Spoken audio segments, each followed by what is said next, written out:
जय माँ, जय जय माँ। श्री जीवन सूत्र अध्यात्म सत्संग के 81वें दिन के इस पावन सत्र में आप सभी का हृदय से स्वागत है। जीवन का एक एक दिन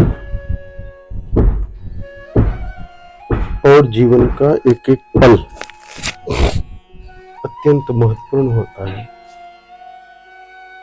प्रति पल व्यक्ति अपनी श्वासों को कम कर रहा होता है।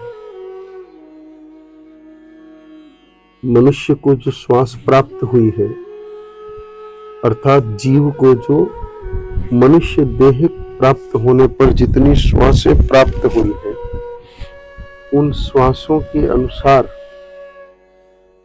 एक एक श्वास घट रही है, और वह घटती हुई जो श्वास है वह वस्तुतः मानव के लिए हितकर भी हो सकती है और अहितकर भी हो सकती है। दोनों ही बात है। मानव सावधान रहे तो वही श्वास हितकर हो जाती है, और मानव अगर असावधान रहे तो वही श्वास अहितकर हो जाती है।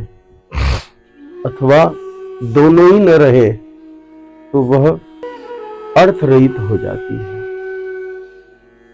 जो पल निकला, जो क्षण जा रहा है, उस पल क्षण में अगर मनुष्य निष्काम सद्कर्म, मांग रहित प्रभु भक्ति और वास्तविक ज्ञान, अनात्म चिंतन का त्याग करके आत्म चिंतन में लगा रहे, तो वह श्वास मानव की उन्नति का साधन बन जाती है। वह श्वास मानव की मुक्ति का साधन बन जाती है, और मानव जन्म मरण के चक्कर से बाहर निकल जाता है, सहजता से बाहर निकल जाता है।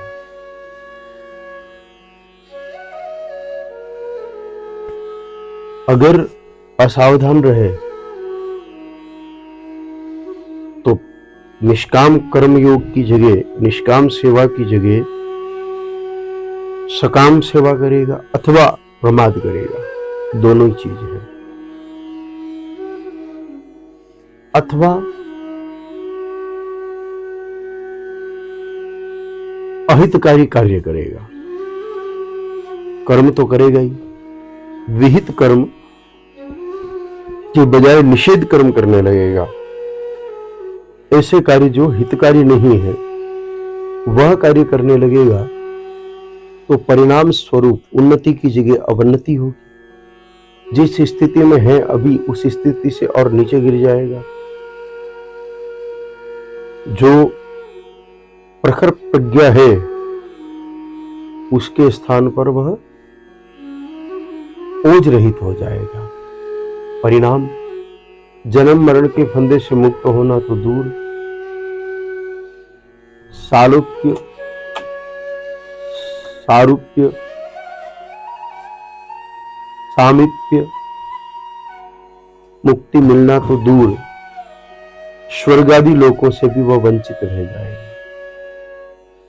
नरक आदि योनियों में गिर करके, नरकों के दुखों को भोग करके वह क्षुद्र योनियों को प्राप्त होगा, और पुनः उन्नति होने में पता नहीं अरबों खरबों बरस भी लग सकते हैं। इसका कोई हिसाब नहीं। अतः मनुष्य को चाहिए कि वह सजग रहे। मनुष्य को चाहिए कि वह सदैव अपने एक एक पल का सदुपयोग करे। अब प्रश्न आता है कि श्रेष्ठ कार्य भी नहीं किया और हीन कार्य भी नहीं किया तो निष्क्रिय रहा। निष्क्रियता भी अपराध की श्रेणी में आती है। कई बार लोग ये सोचते हैं कि मैं पाप भी नहीं करूं और मैं पुण्य भी नहीं करूं, मैं कुछ भी नहीं करूं, न शुभ चिंतन न अशुभ चिंतन, तो फिर क्या दिक्कत है? तो क्या ऐसा करने से मनुष्य जहां है उस स्थिति को प्राप्त कर सकता है? यानी कि मनुष्य मर करके वापस मनुष्य बन सकता है? यानी कि जीव को प्राप्त देह है, इसकी आयु पूरी होने के बाद, यह देह छूटने के बाद पुनः उस जीव को, क्योंकि श्रेष्ठ कार्य किए नहीं इसलिए उन्नति होगी नहीं, और अधम कार्य निषेध कार्य किए नहीं इसलिए अवन्नति होगी नहीं, ऐसा मान करके जहां है उस स्थिति में रहेगा। और जहां है उस स्थिति का अर्थ है मानव। अभी मानव है तो मानव योनि वापस प्राप्त करे, पर ऐसा नहीं है। अगर कोई ऐसा सोचता है तो यह वस्तुतः सत्य नहीं है, ऐसा नहीं होता है। निष्क्रियता भी निषेध कर्म की श्रेणी में ही आता है। हम बुरा भी न करें, अच्छा भी न करें, कुछ न करें, ये बुरा करने की श्रेणी में ही आता है। क्योंकि परमात्मा ने जब मानव देह प्रदान की तो इस मानव देह के पीछे यही शर्त रही कि भला कार्य करे या करे, कुछ तो करे। करने के लिए ही मानव देह मिली है, बैठे रहने के लिए, प्रमाद के लिए, निष्क्रियता के लिए नहीं मिली है। तो नहीं करना भी, उदाहरणार्थ प्यास लगी किसी को, जल का पात्र रखा है, फिर भी वह जल नहीं पीता है, तो क्या होगा? प्राण जाएंगे, प्राण जाएंगे, क्योंकि वो अपराध किया उसे नहीं पीने का। तो ये नहीं करने का भी अपराध है। अतः केवल मात्र निष्काम कर्म योग ही उसको ऊंचाई पर ले जा सकता है, निष्क्रियता या निषेध कर्म करने पर अथवा सकाम कर्म करने पर वह ऊंचाई पर बढ़ सकता नहीं। इसलिए जो क्षण, जो पल, जो समय जीव को प्राप्त हुआ है, उस पल पल का सदुपयोग सदचिंतन से, प्रभु भक्ति से और सद कार्यों से जोड़ करके अपनी उन्नति कर सकता है।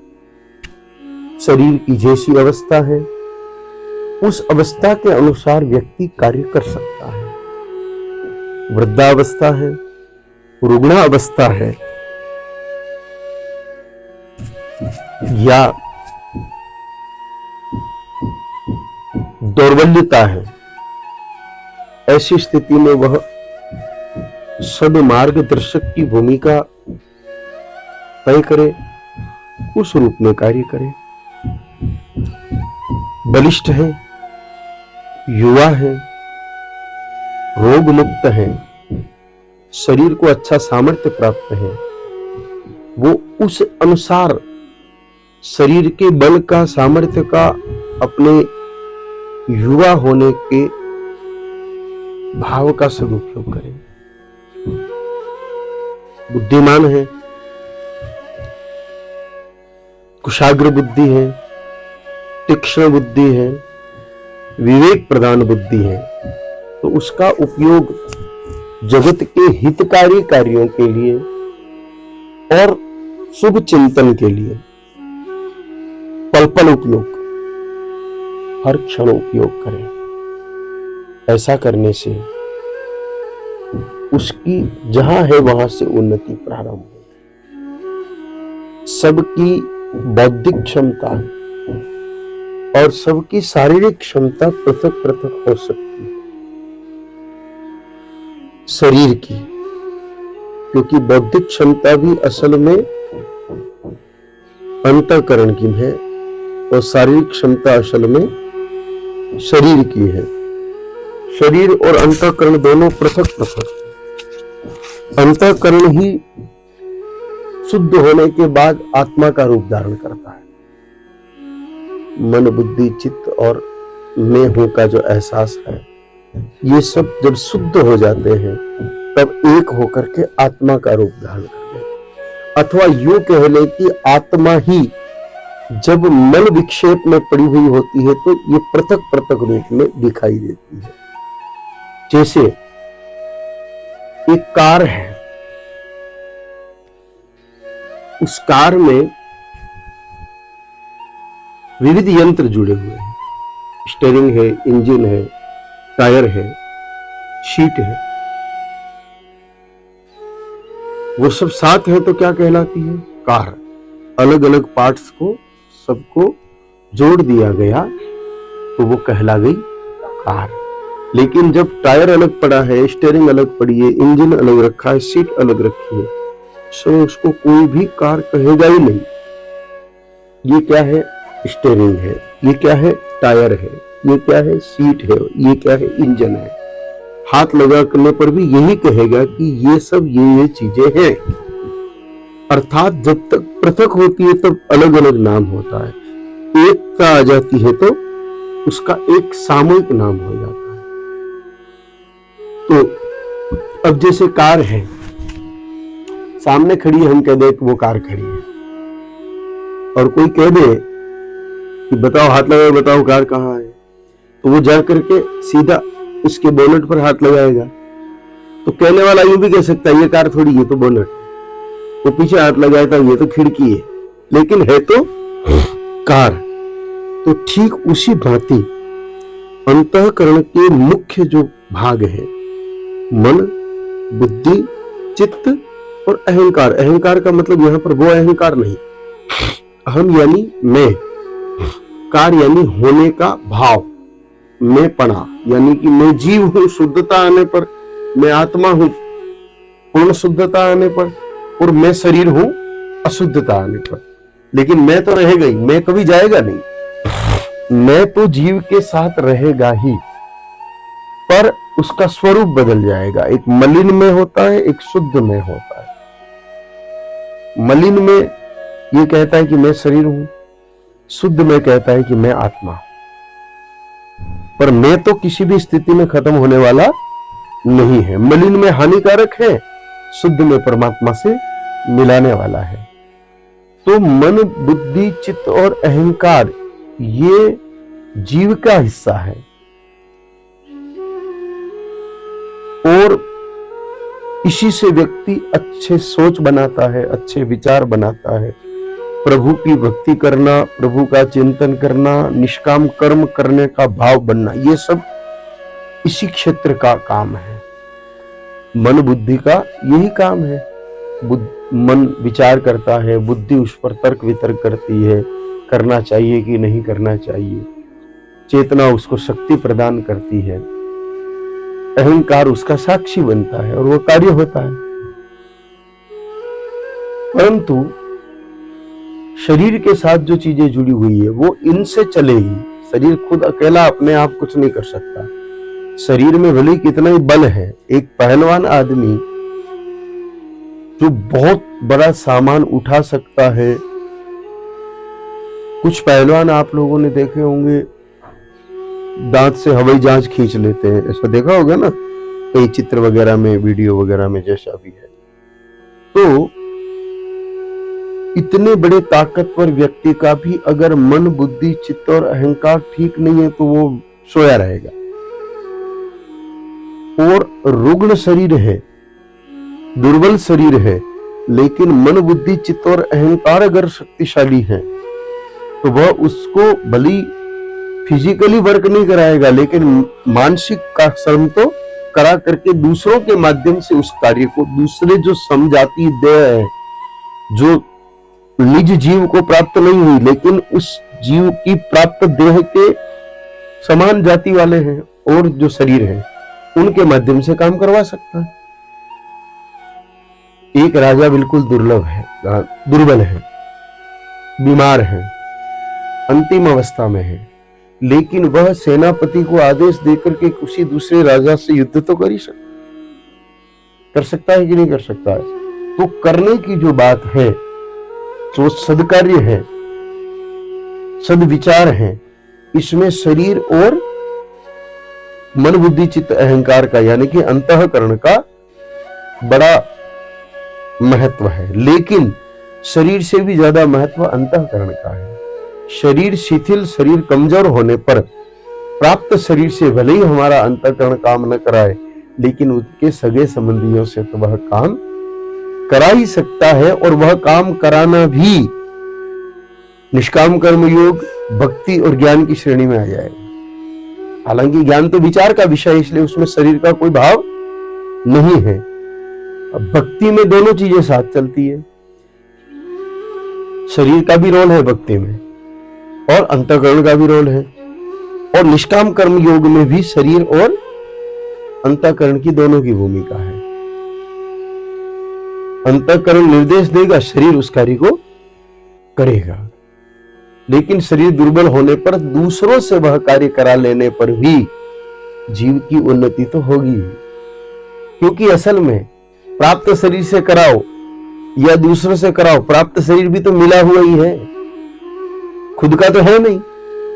कोई यूं कह दे कि भाई मेरा शरीर कमजोर है इसलिए अब मैं गौ सेवा नहीं कर पा रहा हूं, मैं रोगी हूं इसलिए गौ सेवा नहीं कर पा रहा हूं, अब संभव भी नहीं और होगा भी नहीं मेरे से,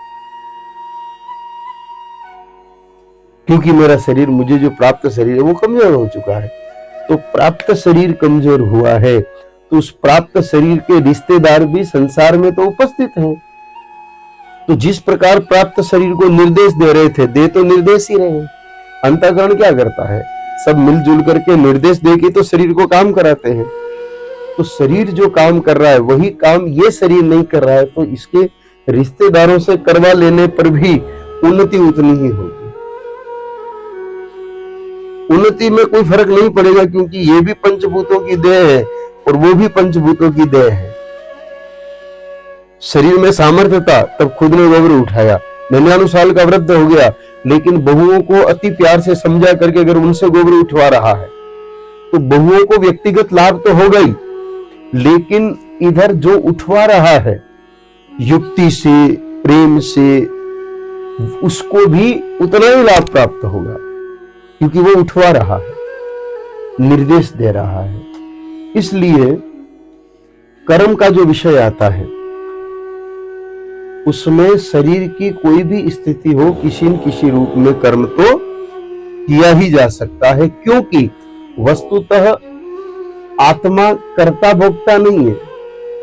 कर्ता भोक्ता आत्मा नहीं है, शरीर के साथ बंधा हुआ जीव कर्ता भोक्ता है जब तक वो अज्ञान अवस्था में है।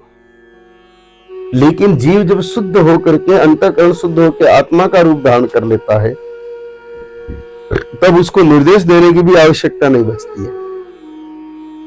निर्देश अंतःकरण दे रहा होता है। जब आत्मा शुद्ध हो जाती है पूरी तरह, तब उसको निर्देश देने की आवश्यकता नहीं रहती है, वो अपने आप होता चला जाता है उपस्थिति मात्र से, क्योंकि आत्मा तो कुटस्थ है, करता कुछ नहीं है, दृष्टा है। आत्मा के गुण जो बताए हैं, आत्मा के गुणों में एक गुण है कुटस्थ और एक गुण है दृष्टा, एक गुण है साक्षी। तो केवल साक्षी होने से, केवल दृष्टा होने से भी काम हो जाते हैं कई बार। जैसे कोई वैवाहिक आयोजन चल रहा है और उस आयोजन में कुछ नौजवानों को जिम्मेदारी दी गई कि आने वाले अतिथियों को आदर पूर्वक अच्छे से पुरस्कारी करनी है, जिमाना है। व्यर्थ कुछ चीज जानी नहीं चाहिए, इधर उधर फेंकना नहीं है, झूठा नहीं जाना चाहिए और किसी के कमी भी नहीं रहनी चाहिए। अगले को यह नहीं लगे कि हमारे पास वस्तु नहीं पहुंची, और झूठा भी नहीं जाए, ऐसा नियंत्रण भी रखना है। ये 5 नौजवानों को बता दिया कि तुम यह कार्य करो। लेकिन वो नौजवान मौज मस्ती के मूड में आ गए, तो उन्होंने जो कुछ ऐसे सामान्य से दिखने वाले बुजुर्ग थे, जिनके वस्त्र विशेष नहीं थे, मलिन थे, मैले थे, तो उनकी हंसी उड़ानी भी शुरू कर दी। जैसे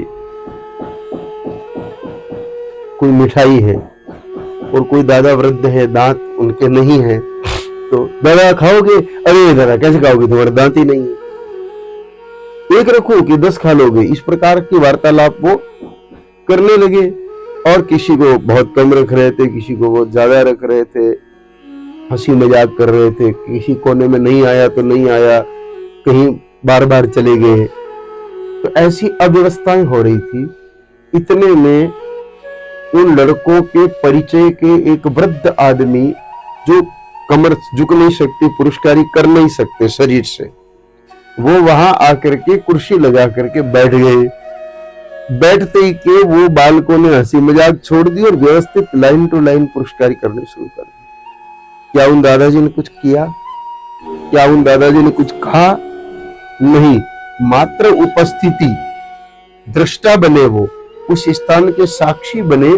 उनकी साक्षी प्राप्त होते ही के क्रिया बदल गई, व्यवस्था बदल गई।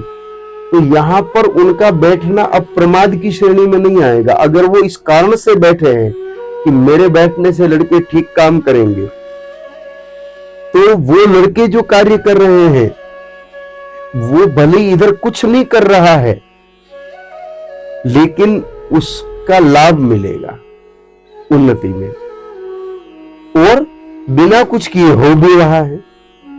क्यों? क्योंकि आत्मिक स्थिति में है, वो उच्च स्थिति में है। अगर वही कोई सामान्य बुजुर्ग आके बैठता तो वो लड़कों में कोई फर्क पड़ता नहीं, उल्टा कह देते अरे वासा वासा इधर बैठो काम करने दो।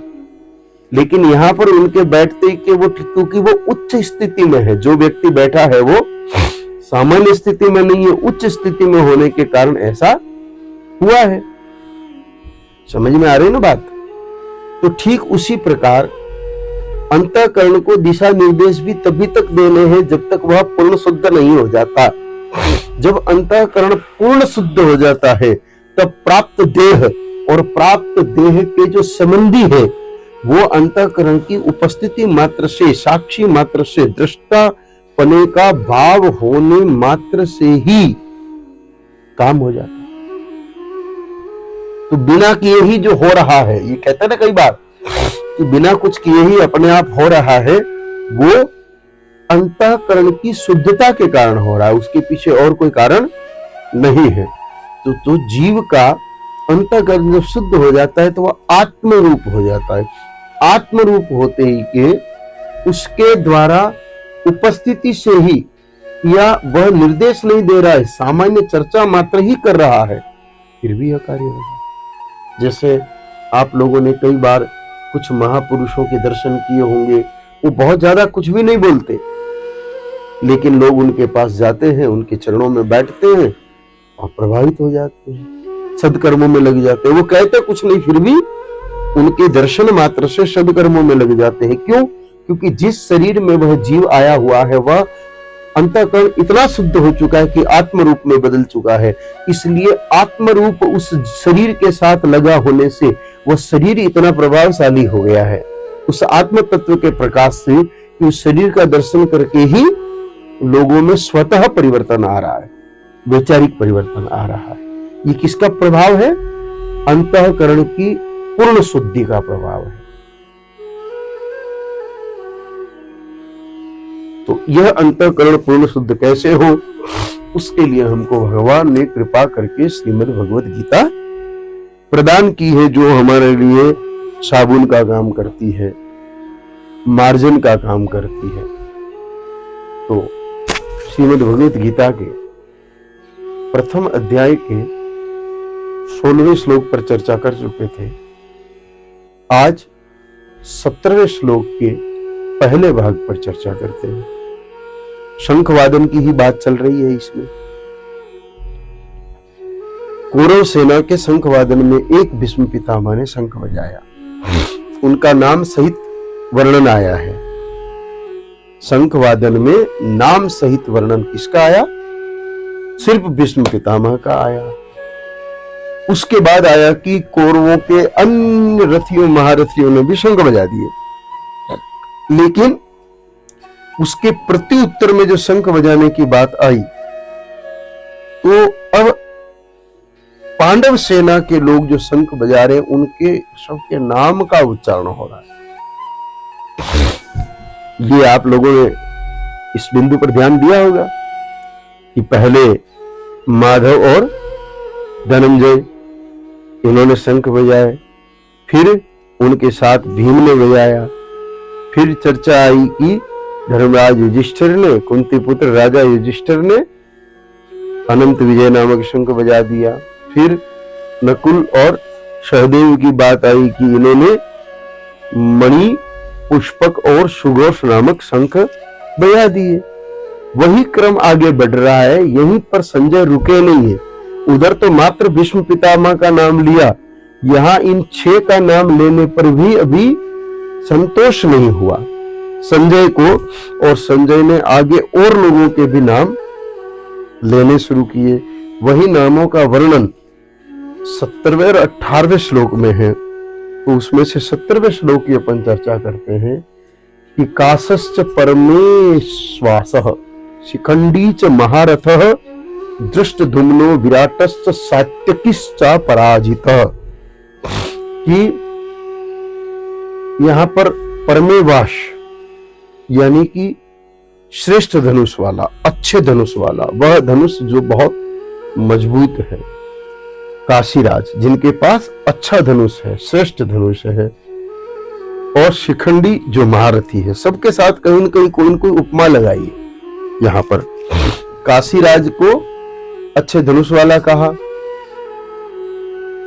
शिखंडी को महारथी कहा, और फिर आगे कहा कि राजा विराट है, दृष्टद्युम्न है, जो अजय है, अपराजित है। इन सब के पीछे, 3 के पीछे क्या लगा दिया? अपराजित। दृष्टद्युम्नो विराटश्च सात्यकी, सात्यकी, दृष्टद्युम्न और विराट, इनके लिए कहा कि ये अपराजित है, इनको जीता नहीं जा सकता, अजय है। मतलब अपराजित और अजय होने का अर्थ यहां सहज नहीं जीता जा सकता। बाकी तो इस संसार में कौन अपराजित है ईश्वर के अलावा, लेकिन इनको अपराजित कहने के पीछे कहीं न कहीं ईश्वर से जुड़ा हुआ भाव है, इसलिए यह बात कही है। हम इस बात को ऐसे भी समझ सकते हैं कि आगे भी कुछ और योद्धाओं के नाम आने हैं, लेकिन इनको अपराजित अजय कहने के पीछे भाव यह है कि ये कहीं न कहीं धर्म से जुड़े हुए हैं, और जहां धर्म है वहां विजय है। धर्म और सत्य एक ही होता है ना, सत्य है वहां धर्म है, धर्म है वहां सत्य है, इसलिए सत्यमेव जयते कहा है। तो इनको अपराजित कहने के पीछे भाव कहीं न कहीं यह है कि यहां धर्म जुड़ा हुआ है। धर्म यानी कि जिसको धारण किया जा सके। धर्म का अर्थ क्या है? धारण किया जा सके, जिसके लिए मनाही ना हो। अब यूं तो नहीं धारण करने वाली चीजों को भी लोग धारण करते हैं कि नहीं करते, वो अधर्म हो गया। जैसे बेटा एक सीधी सी बात अपन समझे कि यह वस्त्र पूरा है तो धारण करने योग्य है, लेकिन अपूर्ण हो तो क्या कहते हैं? अरे भाई ऐसा कटा फटा छोटा कपड़ा क्यों पहन रहे हो, ये नहीं पहनना चाहिए। सब बोलते कि नहीं बोलते? विशेष रूप से भारतीय संस्कृति में पुरुषों को किसी कारणवश वस्त्रों को लेकर के अधिक मर्यादाएं नहीं सौंपी, लेकिन नारी शरीर के लिए तो बहुत ज्यादा मर्यादाएं सौंपी गई है कि भाई ये आधा अधूरा कपड़ा है, ये छोटा कपड़ा है, ये ऐसा कपड़ा है, ये वैसा कपड़ा है, मत पहनो। मत पहनो का मतलब वो धारण करने योग्य नहीं है, मतलब वो न्यायोचित नहीं है, उसके बाद कुछ हानि हो सकती है, उससे मन को, शरीर को, प्राप्त देह को हानि होना भी तो गलती है ना। कोई शरीर प्राप्त हुआ है, उस प्राप्त देह को हानि हो तो क्या उचित है? ये नहीं है। हालांकि ये नहीं कहा जा सकता कि केवल वस्त्रों के कारण ही हानि हो सकती है, पर इसमें यह भी जुड़ जाता है। जैसे आग फैलने के पीछे कई सारे कारण होते हैं, केवल अकेले पेट्रोल से आग नहीं फैलती। किसी घर में आग लगी तो वहां लकड़ियां भी थी, रबर का सामान भी था, ये भी था, ये भी था, ये भी था, उन सब के कारण आग फैली। लेकिन अगर पेट्रोल और डाल दिया तो ज्यादा फैल जाएगी, जल्दी फैल जाएगी। ठीक उसी प्रकार वस्त्रों को भी शरीर का संबंध इसी प्रकार का है। जैसे इस बात को लेकर के कई बार विवाद भी हो जाते हैं कि किसी कन्या के साथ कुछ दुष्ट लोगों ने बुरा व्यवहार किया, और उस समय उस कन्या के कपड़े ठीक नहीं होने पर कुछ लोग कह देते हैं कि ये कपड़े ठीक पहनती तो ऐसा ना होता। तो फिर कुछ लोग विरोध भी करते हैं कि ऐसे कपड़ों पर टिप्पणी करने की आवश्यकता नहीं, वो लोग गलत थे। बिल्कुल, वो लोग रबड़ लकड़ी का काम कर रहे थे, आग तो पहले से ही फैल गई थी, लेकिन इधर वस्त्र की अल्पता ने उसमें और पेट्रोल का काम कर दिया। मूल तो गड़बड़ तो थी ही उधर, पर इधर थोड़ी असावधानी होने से वो और ज्यादा नुकसान पहुंचा गया। तो ऐसे ही किसी नुकसान के कारण ही हमारे महापुरुषों ने कुछ मर्यादाएं लागू की। पुरुष का शरीर स्वभाव से कठोर होता है, जीव में तो कोई फर्क नहीं, नारी में जो जीव है वही पुरुष में है, नारी में जो अंतःकरण है वही पुरुष देह को प्राप्त है, और जो आत्मा इधर है वही आत्मा इधर, अलग तो है नहीं। लेकिन शारीरिक रचनाओं में कुछ परिवर्तन दिए हैं, सब में नहीं, लेकिन 90% में तो है ही है। 10% मात्र शक्ति समानता कर सकती है कदाचित, लेकिन 90% में तो कोमलता दी है। तो उस दृष्टिकोण से भी महापुरुषों ने ऐसा विचार करके वही इनकी देह कोमल होती है, इनको हानि जल्दी पहुंचाई जा सकती है, इसलिए इनको अधिक सुरक्षित रखा जाए। जैसे जल्दी खराब होने वाली सब्जी को फ्रिज में रखते हैं, कठोर त्वचा वाली सब्जी को बाहर रखते हैं, जैसे लौकी को फ्रिज में रखते हैं कि जल्दी खराब हो जाती है। कद्दू की चमड़ी कठोर होती है ना, तो कद्दू को बाहर ही रखते हैं कि नहीं रखते हैं? तो वो एक प्राकृतिक विषय है। तो धारण करे वो धर्म है, यानी कि जिसको करने से हानि न हो, उन्नति हो, सिर्फ लौकिक नहीं आध्यात्मिक उन्नति हो। यहां अपन लौकिक उन्नति की बात नहीं कर रहे हैं, आध्यात्मिक उन्नति की बात कर रहे हैं। साधक होने के नाते साधक को लौकिक उन्नति से कोई लेना देना नहीं, वो तो प्रारब्ध में जो होगा वो हो जाएगा। लेकिन आध्यात्मिक उन्नति में धर्म युक्त कार्य करें तो हम अजय रहेंगे। जो कार्य धर्म युक्त है, धारण करने योग्य है, जिनको करने से आध्यात्मिक हानि नहीं बल्कि उन्नति है, वह कार्य करना चाहिए। ही धर्म है, और धर्म से ही व्यक्ति अजय होता है, जीव अजय होता है। इसलिए यहाँ पर सात्विकी विराट और दुष्टन को अजय कह करके संबोधित किया है। तो इस श्लोक पर और कल चर्चा करेंगे। आज का समय तो पूर्ण हो गया है, इसलिए इस सत्र को यही विराम देते हैं। जय मां, जय जय मां। ओम।